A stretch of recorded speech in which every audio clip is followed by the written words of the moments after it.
Dear students, 11th standard students, and we will continue with our online series of lectures.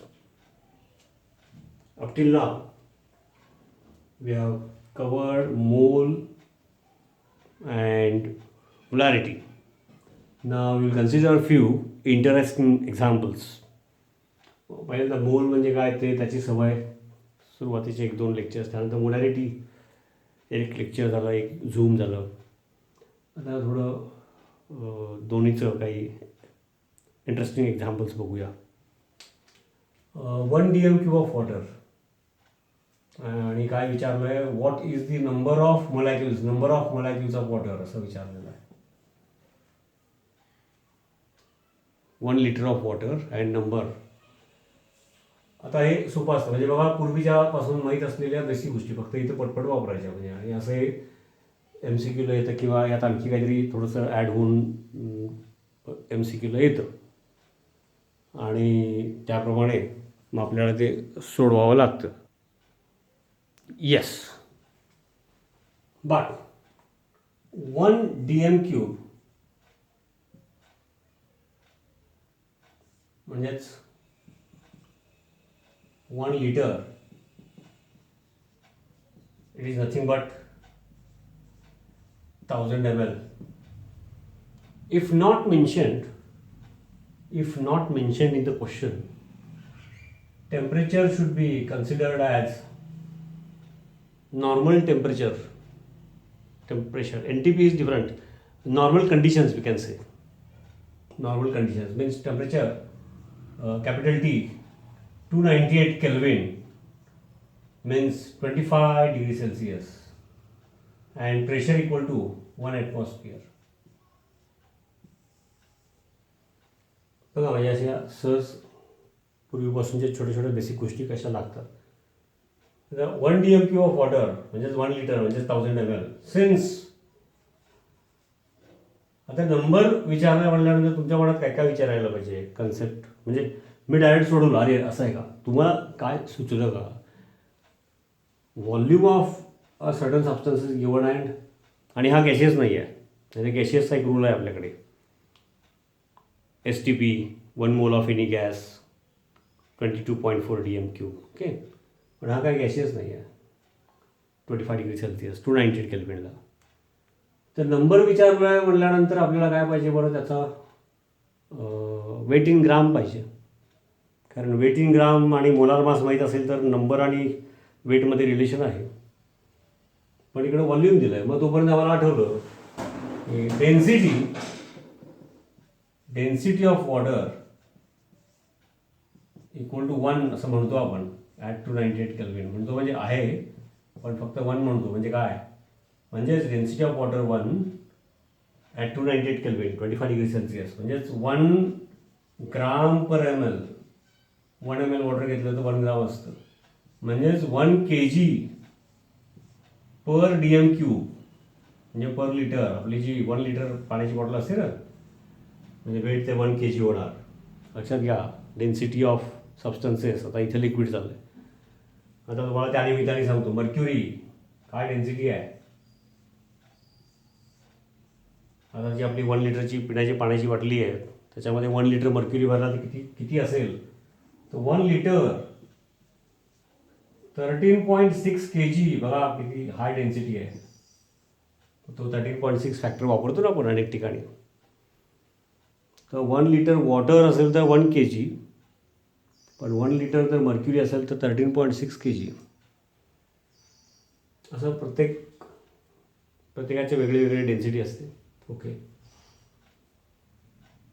तर मग 1 litre 1 ग्राम पर ml याचा अर्थ 1000 ग्राम पर 1000 ml, नाही का. 1000 ml असेल तर 1000 ग्राम होणार त्याचं वेट, पण 1000 ml म्हणजे 1 DMQ 1 लिटर, आणि 1000 ग्राम म्हणजे 1 kg, आणि त्यामुळे मग डेन्सिटी 1 kg पर लिटर किंवा लिहिताना पर DMQ, डेसिमीटर क्यूब. हे पहिला माहिती पाहिजे. किती सोपी गोष्टी आहे, पण इथे लागली बघा.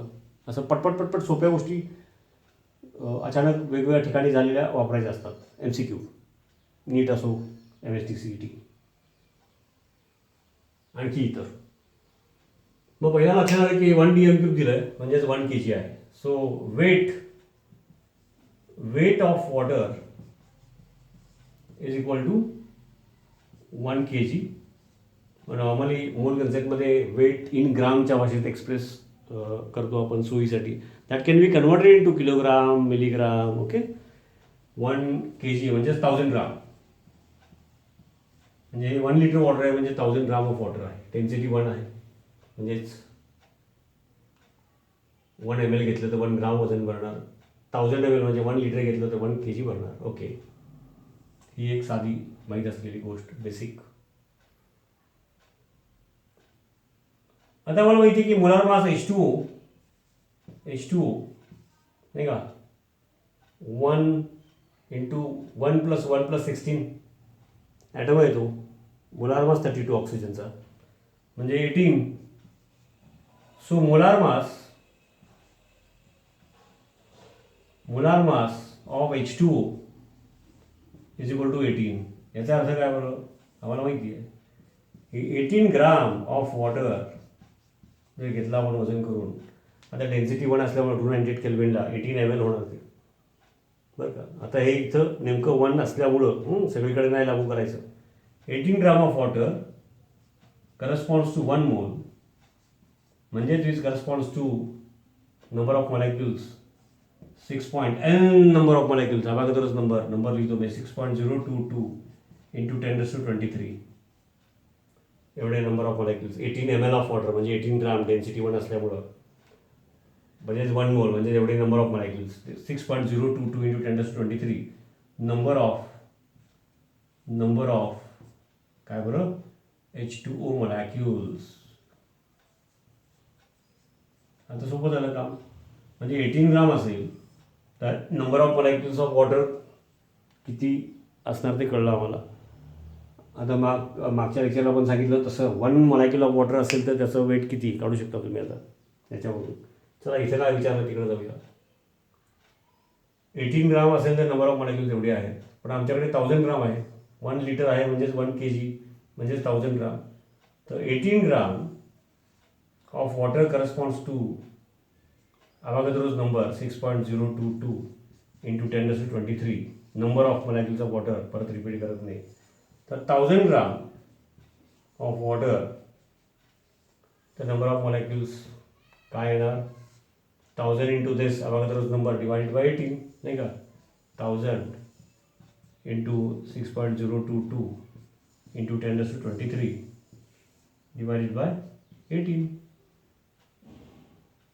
आता हे 18 हा 6 आपण राऊंड फिगरमध्ये पण तरी पण एक करायची सवय मुद्दाम ठेवायची म्हणजे आपल्याला MCQमध्ये त्यावेळेला सवय लागते. ओके. आणि मग इवन 1000/18 हे सुद्धा 55.55 येतं कारण since we are using that we are going to use it frequently त्यामुळे ते लक्षात राहतं. आपण मुद्दाम लक्षात नाही ठेवत. 1000 डिवाइडेड बाय 18 ते 55.55 तसं पण लक्षात ठेवता येतं. किंवा 6 आणि पुढचं निग्लेक्ट करून तुम्ही असं केलं तर अल्टरनेटिव्ह नॉर्मली एकदम जवळ नसतात म्हणून. आणि त्याप्रमाणे मग 55.55 into this that much number of molecules ते ॲन्सर येणार याचं. आता हे कॅल्क्युलेशन मॅथमॅटिकल वगैरे तुम्ही करा मी असं दाखवत नाही ॲन्सर पण लिहित नाही. सो दिस इज आणि हे परत पॉज करायचं परत हे क्वेश्चन बघायचा तेवढाच किंवा रफ वर्क करायचं. यात थोडंसं चेंजेस करून वगैरे परत अशी आपण स्वतःला सवय लावून घ्यायची. स्वतःलाच होमवर्क टाकायचं प्रॅक्टिस करायची. किंवा एखादं सुचलं अरे मग असं क्वेश्चन असेल तर काय आन्सर येईल आणि काय गोंधळ आला तर ते मला टाकायचं व्हॉट्सॲपवरती.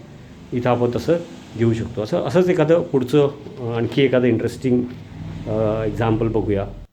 येस. आणि काय लिहिले बघा म्हणजे क्वेश्चन कसा असेल हाऊ विल यू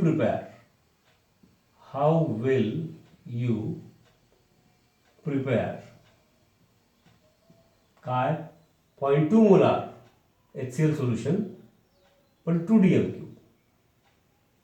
जर 2 DM³ लागणार असेल तर कमी बनवून काय उपयोग 1 लिटर किंवा 3 लिटर एक्स्ट्रा एक काय करायचं असं विचार करा. तर मोलॅरिटी 0.2 पाहिजे, पण volume of the solution 2 litre असं कुठेतरी लागणार आहे. तर पहिले एक एक गोष्टीचा विचार केला की 0.2 मोलारचा अर्थ काय, नाही का. 0.2 मोलारचा अर्थ काय, तर 0.2 molar HCl means 0.2 mole per liter of solution. Per liter of solution, how many moles are present? That is the molarity. Okay, mathematically per litre moles किती येतात त्याच कॉन्सन्ट्रेशनसाठी. 1 लिटर बनवायचं असेल तर असं 0.2 moles of HCl in 1 litre म्हणजे 1 DMQ of solution, शॉर्टमध्ये लिहितो ऑफ सोल्युशन, हे फिक्स झालं. म्हणजे पर लिटरमध्ये 0.2 मोल्स असेल तर त्याला 0.2 मोलार बनायचं असतं. पण आम्हाला 2 लिटर बनवायचे आहेत, तर इथंच पहिल्यांदा मोलच्या भाषेत कन्वर्ट करू आणि वेटच्या भाषेत सांगू. याचा अर्थच काय होतो, याचा अर्थ 0.2 into 2 मोल in 2 liter 2 DMQ of solution. Concentration same म्हणजे 0.4 मोल. 0.4 मोल in 2 liter of solution 2 DMQ of solution. बरं का, पुन्हा सांगतोय. तर मोलॅरिटी त्याची 0.2 मोलार असतं आणि 2 लिटर मिळालं म्हणजे 0.4 मोल्स ऑफ HCl. याचा अर्थ 0.4 moles of HCl, 0.4 moles of HCl if it is added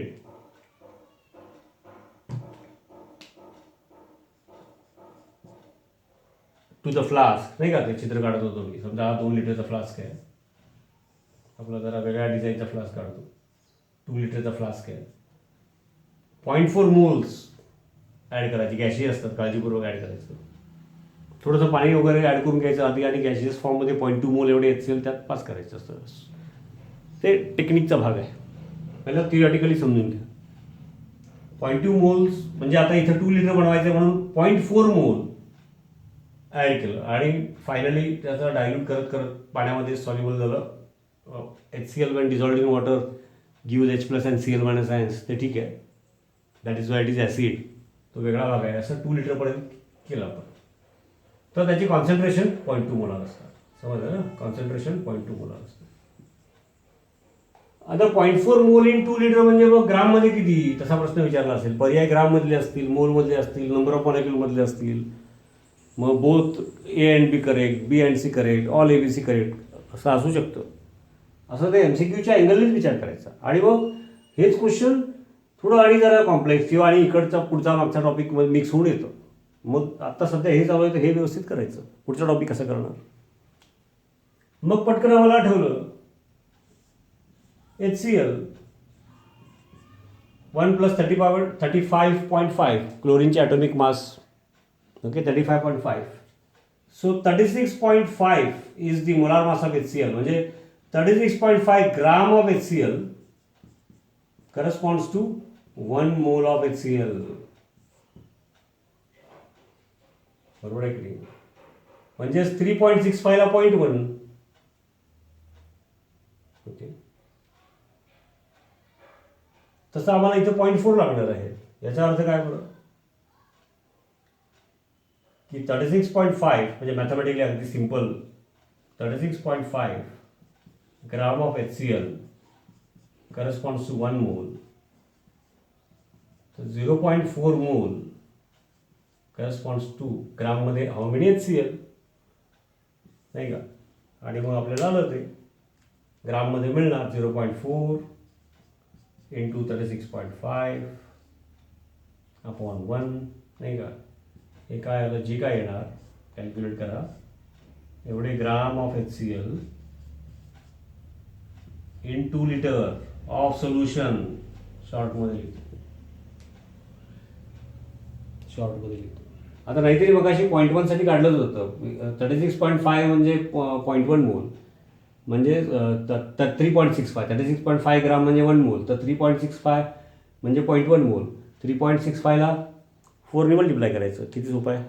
okay, आणि 36.5ला 4ने मल्टिप्लाय करा, डिवाइड बाय 10 करा. काय अवघड काहीच नसतं, जमत जातं. तर ग्राममध्ये असं जातं. तुम्ही मोलमध्ये 0.4ला एननी मल्टिप्लाय केले की नंबर ऑफ मॉलिक्युल्स मिळतील. तर हे असं हाऊ विल यू प्रिपेअर तर this much gram in 2 litre concentration will be 0.2 molar. असे काही एक्झाम्पल्स आपण पण मनाने बनवायचे, टेक्स्टमध्ये पण असे. One more easy example.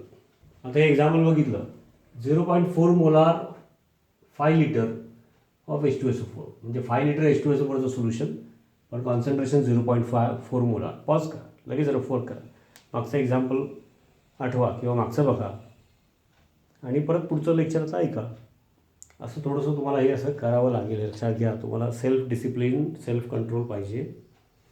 पुन्हा पुन्हा सांगतो आहे मी, आणि मी सांगितलेलं आहे की लवकर सुरू करायचं म्हणून आम्ही हे, आणि याला चालतं जरा सध्या की आपल्याला हे क्लासेसमध्ये वगैरे अशी सहजासहजी लगेच स्टुडंटसाठी, बाकीचे बिझनेस सुरू झाले तरी कोविडमुळे, त्यामुळे तुम्हाला सेल्फ डिसिप्लिन पाहिजे, अभ्यास केला पाहिजे, शंका विचारा, फोनवर बोला.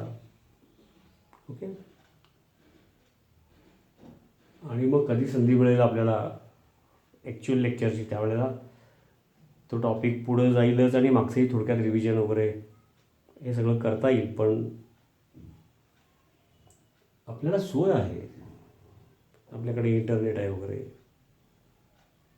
अगदी आपल्या आसपास काल एक सर्वे आला, 40 महापालिकेमध्ये अँड्रॉइड थ्रू काय क्लासेस घेता येईल का जनरल, कुठून तरी एखाद्या स्कूलमधल्या टीचर्स आणि सगळ्या महाराष्ट्रामध्ये शिकवतील असं प्लॅन चालू आहे. वेगळे वेगळे टी व्हीवर वगैरे चालू आहे तसं. तर 40पैकी 22 स्टुडंट्सकडे अँड्रॉइड, स्टुडंट्सकडे म्हणजे त्यांच्या पेरेंट्सकडे पण नाही आहे महापालिकेवर. बुधगाव जवळ आणि डेव्हलप्ड एरिया आपली चांगली, पश्चिम महाराष्ट्र, ऊस वगैरे. तर तुलनेने सायन्सला 11वी-12वी सांगली शहरात येणारे स्टुडंट्स असतात, त्यांच्याकडे ही सगळी सोय असते. थोडीशी विल पॉवर पाहिजे. येस. मग आता काय करायचं, पहिल्यांदा मोलॅरिटी म्हणजे काय ते खोडून लिहूया, आणि मग 5 लिटरसाठी मग 1 लिटर बनवायचं असेल तर काय असं करायचं. आपण एक तसं करत जायचं की अरे बाबा 5 लिटर, तर 0.4 मोलारचं मला 1 लिटर बनवायचं असेल तर काय करायला लागेल.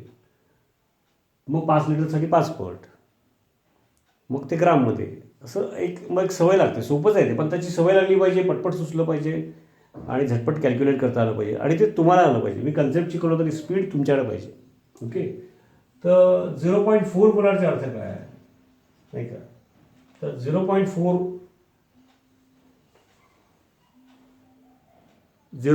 मोलार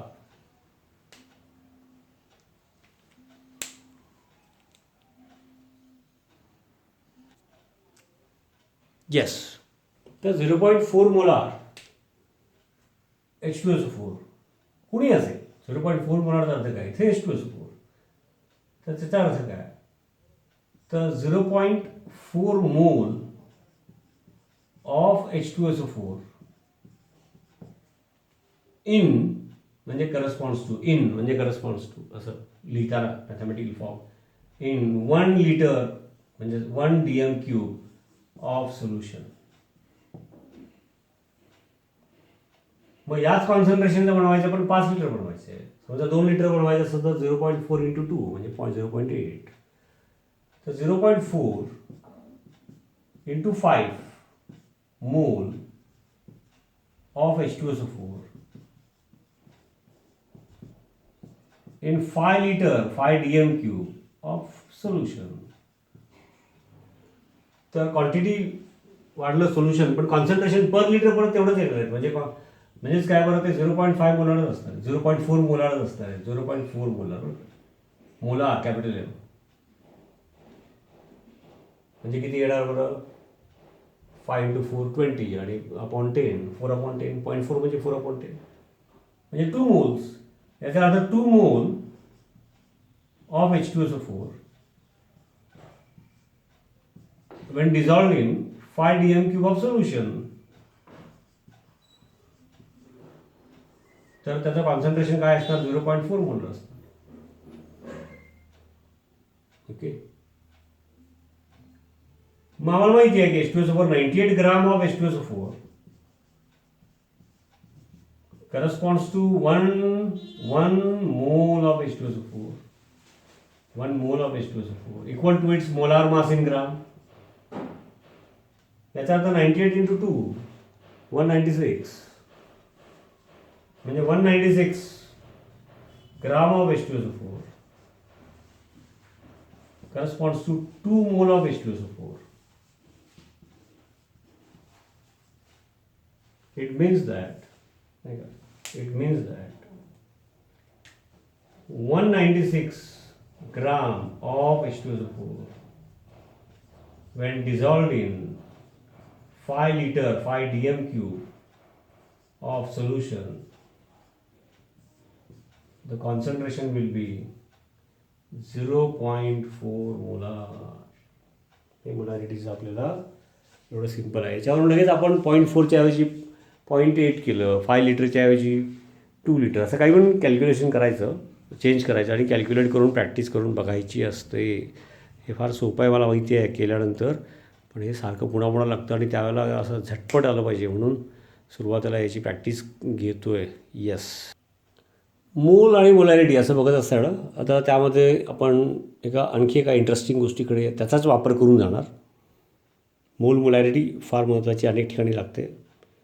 आणखी एका गोष्टीकडे जातो आहे, ती कुठली गोष्ट आहे कळेल बघा. आता बघूया. ते नाव this is very simple. HCl plus NaOH aqueous solution. बरं, ॲक्वस दोन्हीकडे dilute large amount of water. Aqueous मी शॉर्टमध्ये लिहितो AQ aqueous solution.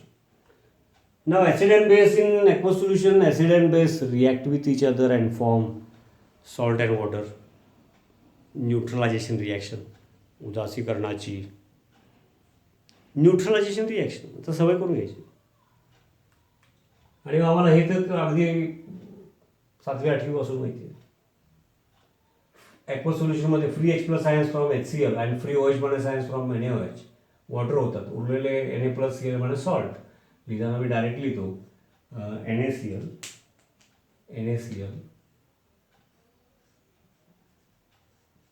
Plus H2 म्हणजे because of free H plus ions from HCl in water. नाही, aqueous solution आहे, common लिहिलं आहे म्हणजे दोघांसाठी आहे, दोघं मिक्स केलं आहे. ॲक्वस सोल्युशन ओके, बारीक लिहिलं आहे aqueous solution. Okay, substance when dissolved in water if it gives free H plus ions HCl H2SO4 HNO3. Carboxylic ग्रुपवाले आपण बघितलं थोडं फंक्शनल ग्रुपच्या वेळेला डिटेलमध्ये सांगणार. म्हणजे 10वीत तुम्हाला काही थोडे फंक्शनल ग्रुप झालेत, अल्कोहोल, कार्बॉक्झिलिक ॲसिड. ओके, ठीक आहे. And substance when dissolved in water if it gives free OH minus ions NaOH KOH calcium hydroxide. तर H plus ions from acid and OH minus ions from base react to give water. त्यामुळं acidity आणि basicity एकमेकांना neutralise केली. आता ते neutral असणार, acidic पण नाही बेसिक पण नाही, म्हणजे नंबरला नंबर म्हणजेच मोलला मोल असेल तर. आणि मग n number of HCl molecules असतील त्या सोल्युशनमध्ये आणि it will require n number of NaOH. Exact बरोबर n नंबर ऑफ मॉलिक्युल्स. आता n नंबर ऑफ HCl म्हणलं की आम्हाला लगेच कॅल्क्युलेशन सुरू झालं. 36.5 ग्राम. 1 अगोदरच नंबर एवढे मॉलिक्युल्स कोणाचेही घेतले तर if it is weight equal to its molar mass in gram. n number of म्हणजे 1 मोल ऑफ NaOH म्हणजे 40 ग्राम. आता सवय झाली म्हणजे 36.5 gram requires 40 gram of NaOH. Neutralization complete. म्हणजे हे 1 मोल आहे, याच्या 1 मोल आहे, बरोबर 1 मोल लागले. H2SO4 आणि NaOH ची रिॲक्शन घेऊया. आता H2SO4चं आम्हाला माहिती पाहिजे. ओके, बघा ही रिॲक्शन इथं झाली त्यामुळे इथं लिहू शकतो मी H2SO4. 1 molecule of H2SO4 in aqueous solution AQ makes available 2 free H plus ions. aqueous solution त्यामुळे प्रत्येक वेळेला aqueous लिहित नाही बरं का, इथं लिहिलं aqueous. आणि त्यामुळे मग एका मॉलिक्युलचा H2SO4 मधले free H plus ion neutralize करायचे असतील 1 molecule of H2SO4 but gives to the solution 2 free H plus ions. त्यामुळं एक मॉलिक्युल H2, जसं एक मॉलिक्युल ॲसिड होता इथं HCl तर एक मॉलिक्युल NaOHचा लागत होता, पण इथं एक मॉलिक्युल H2SO4चा घेतलं तर NaOH मधून फ्री OH मायनस आयन्स एकच मिळणार एका वेळेला.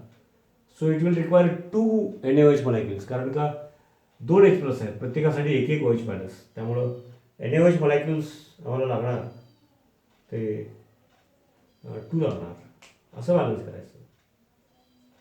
त्यामुळं H प्लस आणि हे 2 फ्री OH मायनस आहेत, त्यामुळं H2O, H प्लस ॲसिडमधून OH मायनस बेसमधून असे 2 मॉलिक्युल्स ऑफ H2O झाले. सल्फेट आता +1 वाले 2 हायड्रोजन आहेत, म्हणजे sulphate group has -2 charge. Sulphate group has -2 charge.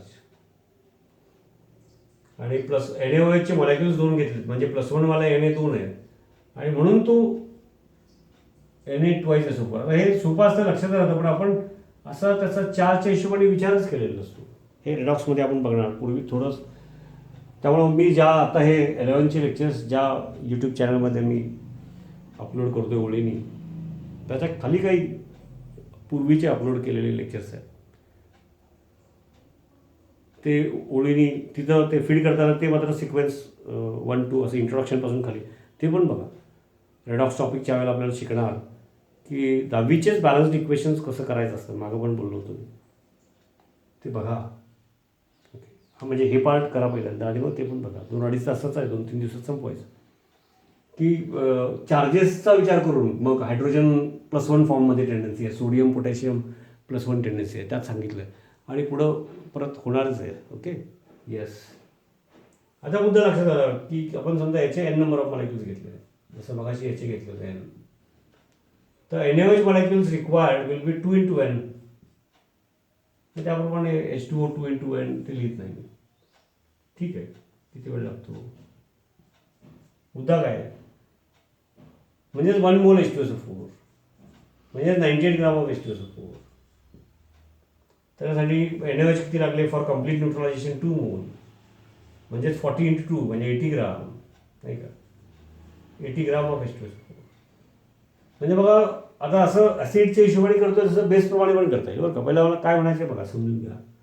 1 mole of acid इथं पण, पण 1 मोल ऑफ ॲसिडला इथं 1 मोल ऑफ NaOH लागला, तर इकडे 1 मोल ऑफ ॲसिडला फॉर न्यूट्रलायझेशन 2 मोल बेस लागतो. फॉस्फरिक ॲसिड घेतलं तर 3 मोल लागणार. करून बघा, सापडलं नाही तर मला विचारा. तसं बेस पण आपण बदलू शकतो. पहिल्यांदा एक काहीतरी फिक्स ठेवलं आणि दुसरं बघितलं. मुद्दा काय, याचा अर्थ असं जनरल स्टेटमेंट आपण नाही करू शकत की 1 मोल of acid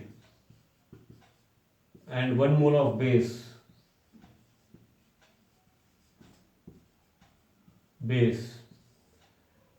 complete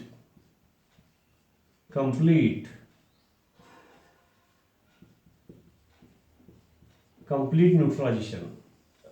This general statement we cannot make. म्हणजे आता इथं लागू आहेच ना, 1 mole of ॲसिडला 1 mole of base. मग NaOHच्या ऐवजी KOH जरी घेतला, बिकॉज KOH इज ऑल्सो, मग त्याला ते 1 मॉलिक्युल यूज 1 OH मायनस आहे, त्याला ते मोनो ॲसिडिक बेस असं म्हणतात. हे थोडं नंतर सवय झाली तरी चालेल, सोपं असलं तरी. एकाच वेळेला सगळ्या सोप्या गोष्टी एकदम नको. मोनो ॲसिडिक बेस, साध्या भाषेत 1 molecule of base makes available 1 free OH minus आहे ॲक्वा सोल्युशनमध्ये. तसं 1 molecule of acid in the solution if it makes 1 free H plus आहे, त्याला मग ते मोनो बेसिक ॲसिड. टर्म काय आवड नाही, पण थोडी एक्सप्लेन करायला लागते. आताच्या गोष्टीमध्ये मिक्स नको म्हणून फक्त सांगून ठेवलं. त्याप्रमाणे H2SO4 हे डाय बेसिक ॲसिड होतात, म्हणजे 1 मॉलिक्युल यूज ॲसिडिक क्वालिटी असलेले 2 फ्री H प्लस आयन्स. त्यामुळे इथं 1 मोल ऑफ ॲसिड, मग इथं NaOHच्या ऐवजी KOH घेतलं तरी सुद्धा ते मोनो आहेत ना, म्हणजे मोनो ॲसिडिक बेस. 1 मोलला 1 मोल लागणार, इथं 1 मोलला 2 मोल लागतात. हे कळतं का बघा. याचा अर्थ असं जनरल स्टेटमेंट आपण करू शकत नाही की 1 mole of any acid is completely neutralised by 1 mole of any base. This 1 mole of acid requires 1 mole of base, this 1 mole of acid requires 2 mole of base. त्यामुळे मोल कन्सेप्ट पण आहे, पण त्याच्यामध्ये आणखी कुठलं तरी एक युनिटची गरज निर्माण होणार आहे. ही अशा प्रकारच्या गोष्टी असतील तेव्हा वापरण्यासाठी, म्हणजेच ते ग्राम इक्विवॅलंट किंवा इक्विवॅलंट वेट अशी गोष्ट आहे. मग असं हे वाढत जातं. आता इक्विवॅलंट वेट, आता इक्विवॅलंट वेट आणि त्याच्या ग्राम इक्विवॅलंट आणि पुढं मग जसं मोलॅरिटी तसं नॉर्मॅलिटी, ही ॲक्च्युली 11th आणि 12thमध्ये कन्सेप्टच आता सिलेबसमध्ये नाही आहे. पण ही कन्सेप्ट नसेल, इनडायरेक्टली वेगळ्या फॉर्ममध्ये पुढं 12वीत आलेलं आहे ते, पण आपण ती शिकायची. मग ते आउट ऑफ नाही म्हणत आहेत, कारण ते लागतं आपल्याला. इलेक्ट्रोकेमिस्ट्री 12वी, थर्मोडायनामिक्स 12वी, ओके, हे 2 टॉपिक. सोल्युशन टॉपिक 12thचा त्यावेळेला लागते ही गोष्ट जास्त. 11वीची थोडी लागणार. त्यामुळे ती कन्सेप्ट वेगळ्या फॉर्ममध्ये आलेली आहे, त्या फॉर्ममध्ये पण शिकू. पण हे मोल मोलॅरिटीवरूनच इक्विवॅलंट वेट, ग्राम इक्विवॅलंट अजून ते एक्सप्लेन केलेलं नाही, त्यामुळं फक्त तुम्हाला टर्मिनॉलॉजी कानावर पडत आहे तुमच्या. आणि मग जसं मोलॅरिटी तसं ते नॉर्मॅलिटी, ह्या टर्मिनॉलॉजी शिकायच्या. आणि ह्या आपल्याला पुढं एस्पेशली 12वी आणि MCQजमध्ये उपयोगाला येणारे आहेत. मग याच्यावरून त्या शिकणं सोयीचं असतं. फक्त स्ट्रिक्टली 11वीचा सिलेबस बघितला तर ते लक्षात म्हणजे गरज वाटत नाही. त्यामुळं मोल मोलॅरिटी बघितली आणि मग ओळीनी टॉपिक परत थोडासा घेतला आणि त्याची टेस्ट घेतली, म्हणजे घेणारच आपण MCQज, रुटीन टेस्ट. तसं नको करायला. मोल आणि मोलॅरिटी आत्तापर्यंत जेवढं झालं तेवढं कवर करून त्याचा मग थोडं होमवर्क टाकतो मी व्हॉट्सॲप ग्रुपवर. मग आपण ग्राम इक्विवॅलंट म्हणजे इक्विवॅलंट वेट, ग्राम इक्विवॅलंट आणि नॉर्मॅलिटी या गोष्टीकडे जातो आहे. याच्यावरून तिकडे जाता येतं. आणि ते तुम्हाला फक्त ते समजून घ्यायचं आहे आणि अधूनमधून त्याचं रिव्हिजन करायचं आहे, कारण ते 12वीत लागणार आहे. पण ते आत्ता समजून घेतलं आणि 12वीत लागणार आहे एवढं कळलं आणि मोल मोलॅरिटीची प्रॅक्टिस पुन्हा केली तर पुढं फायदा होतो. असं अभ्यास करायचा असतो. हे सगळं म्हणून आपलं नीट आणि त्या लेवलला अशा पद्धतीने करायचं असतं. त्या टॉपिकच्या वेळेला 12वीत बघू, तसं होत नाही. आणि तसं केलं तर चुकीचं आहे. आणि एखाद्याची मोल कन्सेप्ट आणि मोलॅरिटीज वीक राहिली असेल तर मग इक्विवॅलंट वेट आणि जे काही मी म्हणालो, जे आता सांगणार आहे नेक्स्ट पॉईंटपासून, तर त्याचा तुम्हाला थोडासा अंदाज येतो आणि मग ते नेक्स्ट लेक्चरमध्ये परत व्यवस्थित सांगतो.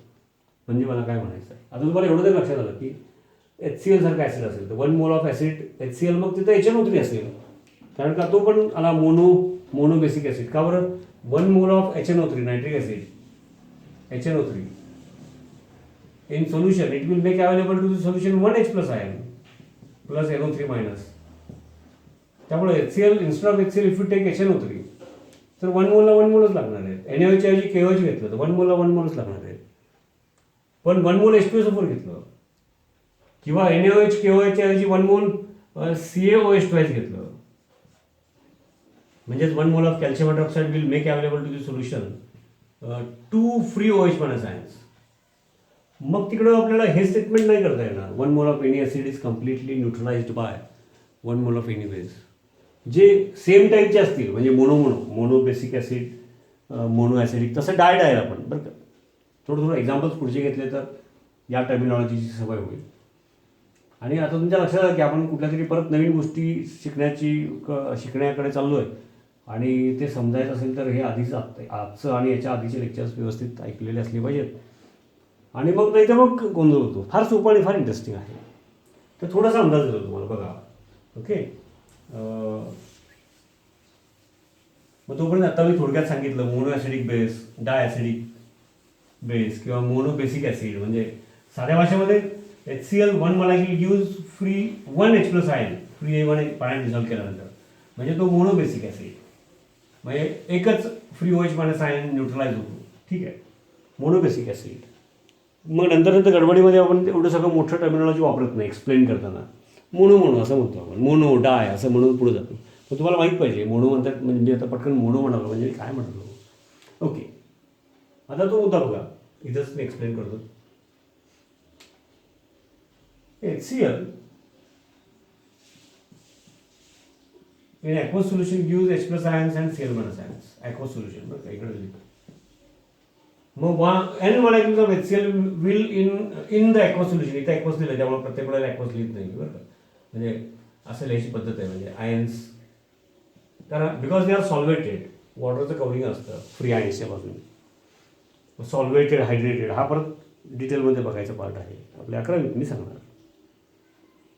N नंबर ऑफ मॉलिक्युल्स असतील म्हणजे 1 मोल, तर N number of free H plus ions म्हणजेच अवॅगॅड्रोस नंबर. ते H2SO4 घेतलं आपण, H2SO4 घेतलं. आता बघितलेलं तेच आहे.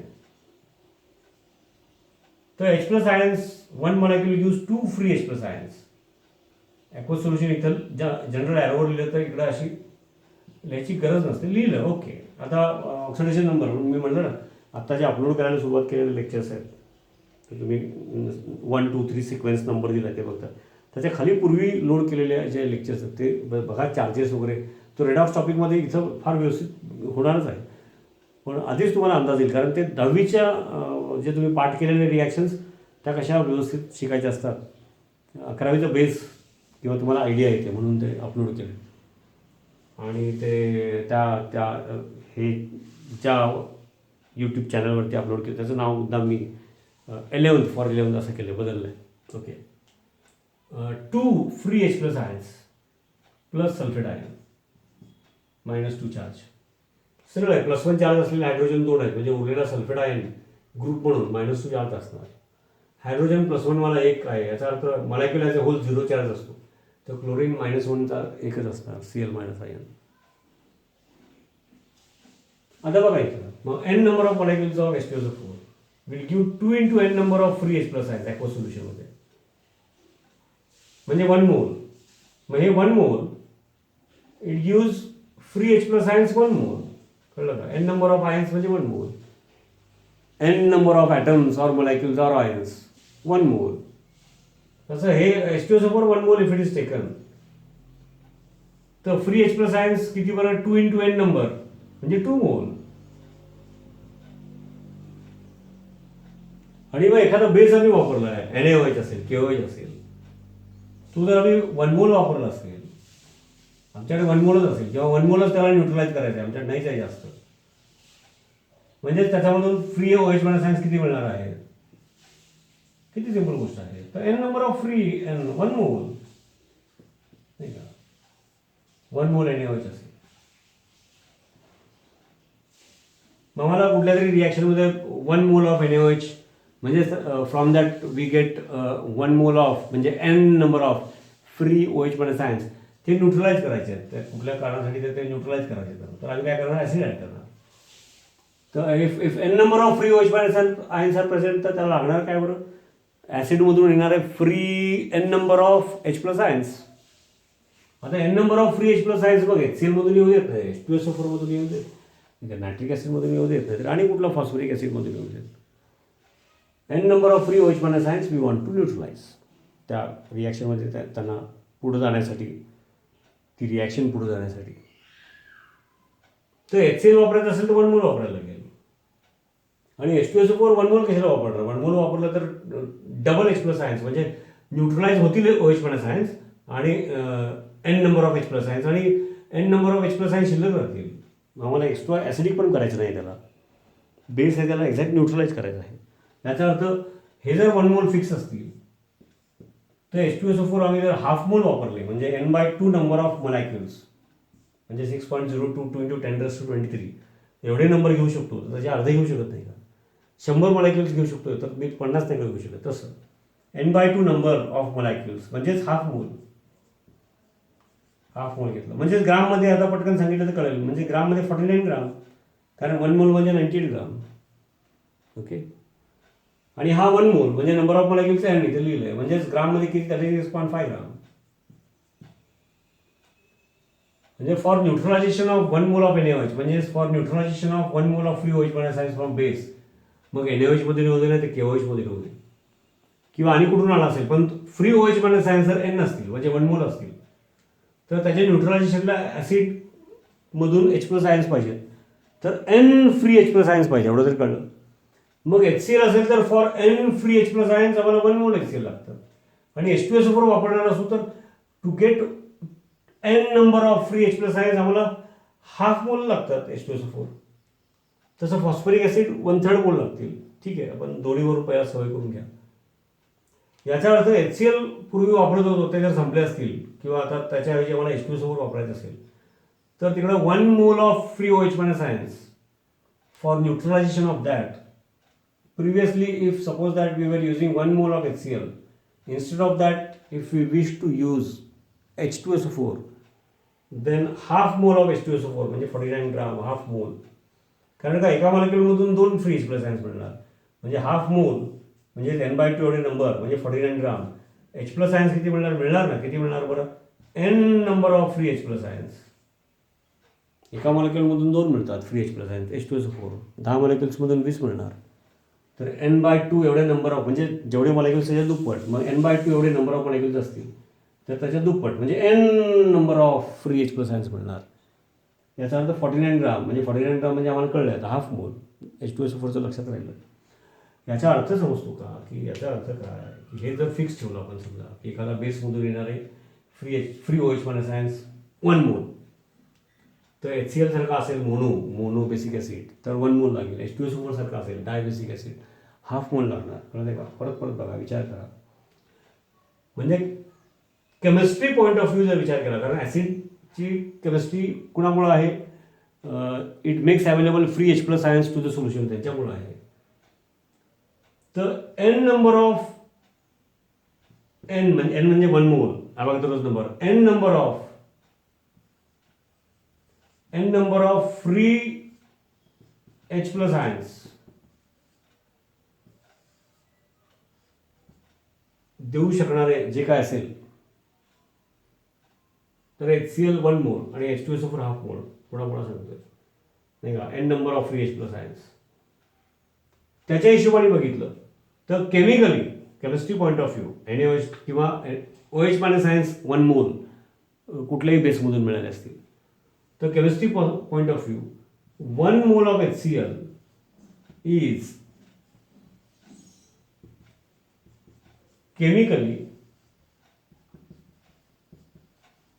equivalent to half mole of H2SO4.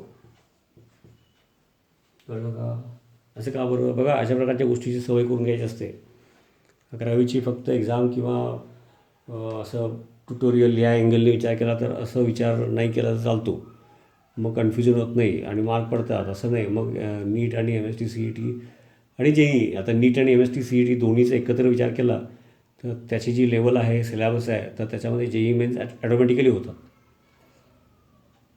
आणि मग 8-9 तास अभ्यास करणारे, शंका विचारणारे विद्यार्थी असतील तर, एक्स्ट्रा थांबून विचारणारे असतील तर ते ॲडव्हान्स पण होतात. तो भाग वेगळा. नॉर्मली जनरल बोलताना नीट MST CET म्हणजे आपोआपच ते JEE मेन्सच्या लेवलला येतात. त्याचं जनरल सगळ्यांसाठी बोलताना बोलत असतो. कोणी जास्त अभ्यास केला, वैयक्तिक शंका विचारल्या, एक्स्ट्रा सोडवलं, आम्ही 50 सांगितले तुम्ही 100 सोडवलं, तर तो ॲडव्हान्सला जाईल.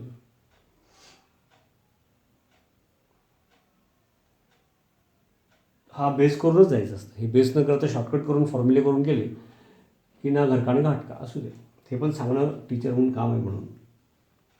तर मुद्दा काय आला, कुठला शब्द वापरला बघा. 1 मोल इज केमिकली, कोण 1 मोल, कोण 1 mole of HCl, 1 mole of HCl, 1 mole of HCl is chemically equivalent to half mole of H2SO4. का बाबा, केमिकली इक्विवॅलंट म्हटलं म्हणजे जिकडं तुम्हाला 1 मोल HCl लागत होते, NaOH फिक्स ठेवला आहे आपण, एक बेस कुठला तरी फिक्स ठेवला, म्हणजेच N number of free OH minus ions supply करण्यासाठी किती बेस लागेल तेवढा बेस घेतला, कुठला पण घ्या, NaOH घ्या, KOH घ्या किंवा आणि कुठला घ्या. Free OH minus ions available 1 mole आहेत, N number of free OH minus ions. आणि ॲसिड्स वेगळे वेगळे घेतले. फॉर एक्झाम्पल HCl H2SO4 सुरुवातीला 2च घेऊ. तर N number of free OH minus ions right साईडला इकडं त्यांना न्यूट्रलाइज करायचं असेल कम्प्लीट, तर HCl 1 मोल लागतात, म्हणजे 36.5 ग्राम. पण H2SO4 हाफ मोल लागतात, म्हणजेच 49 ग्राम.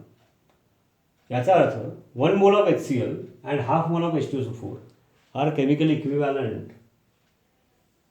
म्हणजे तिकडे HCl लागत होते, तिकडे H2SO4 वापरायची वेळ आली, तर तुम्हाला हे माहीत पाहिजे की जिकडे HCl मग 1 मोल लागत होते तिकडे हाफ मोल H2SO4. याचा अर्थ जिकडे HCl 10 मोल लागत होते तिकडे तुम्हाला H2SO4 5 मोल. कळलं का, कारण का त्यातून मिळणारे H प्लस आयन्स सेम असले पाहिजेत ना. म्हणजेच ग्रामच्या भाषेमध्ये बोलला तर 36.5 gram of HCl and 49 gram of H2SO4, म्हणजेच 1 mole of HCl and half mole of H2SO4 they are काय बरं, पुन्हा बघा, दे आर वॉट लिहित नाही, मी गोल करतो, दे आर केमिकली इक्विवॅलंट हे लक्षात घेतलं पाहिजे. केमिकली इक्विवॅलंट आणि मग याच्यातून मग इक्विवॅलंट वेट आणि मग ग्राम इक्विवॅलंट आणि मग सोल्युशनसाठी नॉर्मॅलिटी. ही सध्या याच्यावरून शिकणं सोयीचं असतं म्हणून शिकून ठेवायचं आहे आणि मोल आणि मोलॅरिटीवर मात्र कमांड मिळवायचा आहे. हे मुद्दाम सांगतो आहे म्हणजे तुम्हाला प्रेशर पण घेऊ नका. पण हे आत्ता केलं तर पुढं जेव्हा जेव्हा लागणार तेव्हा त्याचा फार उपयोग होतो. मोठे मोठे 3-4 टॉपिक आहेत 12वीत की ज्याला इक्विवॅलंट वेट कन्सेप्ट लागते म्हणून असं सांगत होतो. थँक्यू. येस.